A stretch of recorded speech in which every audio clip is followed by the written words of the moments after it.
So what is the future of cryptocurrency? If you've been paying attention, you've noticed that the market has been quite volatile for the last couple of weeks. Roughly about, let's say $20-30 billion has left the cryptocurrency, let's say marketplace. So it's roughly around $70 billion right now. But as of today, it's a little bit uptick.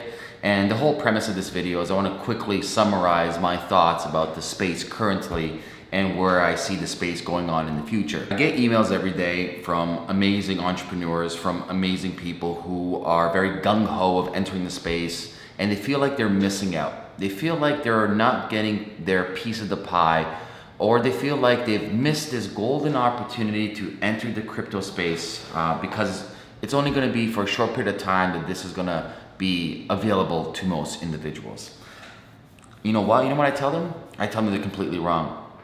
My belief system, based on me being in the industry, talking with people, and just sheer facts, is we are a long way for cryptocurrencies actually getting mass adoption. And there's a couple of reasons why. Reason number one is the technology itself is not scalable yet. Bitcoin's not scalable. You see what's going on with SegWit. You see what's happening with their scalability issues for the last couple of years.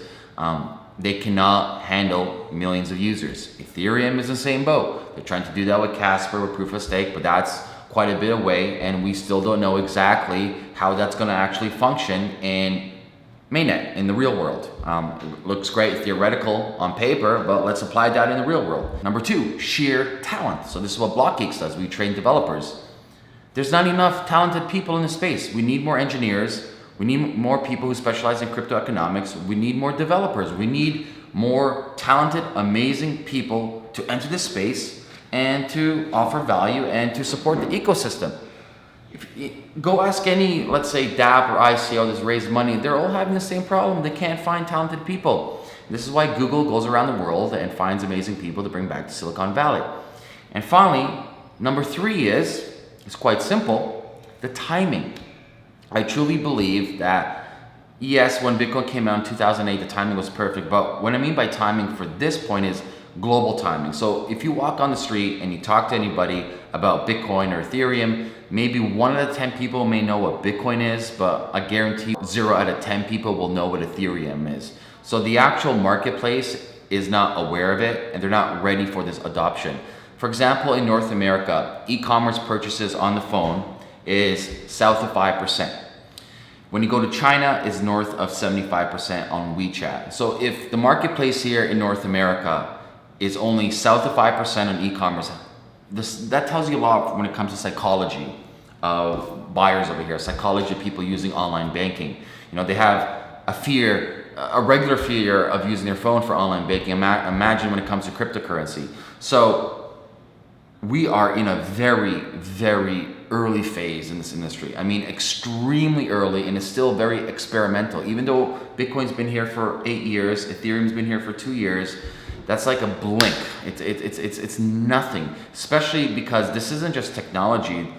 This is actually transforming the paradigm of how you do business. This is transforming the paradigm of how you think. And this is actually transforming the paradigm of nation states and nationality, because if money is not tied to a nation, then what's really the point of nations? What is the point of having the Canadian dollar? What is the point of having the US dollar? What is the point of having the Chinese renminbi dollar? So the whole mindset of society is completely transformed with blockchain technology. So anybody watching this video, it is very early. It's not too late. So I think the future of cryptocurrency is amazing, and I think we have a long way to go before we see huge mass adoption. Andres Antonopoulos, I believe a week ago, gave a talk somewhere, and someone in the audience asked him, Andreas, when do you think Bitcoin will hit mainstream? His best guess was 20 years from now. That's his best guess. It may be sooner, it might be even later. But the bottom line is, where we are right now, we are mad scientists. We are experimenting in the space. So if you think, you're coming around and you're missing out on the boat, you're not.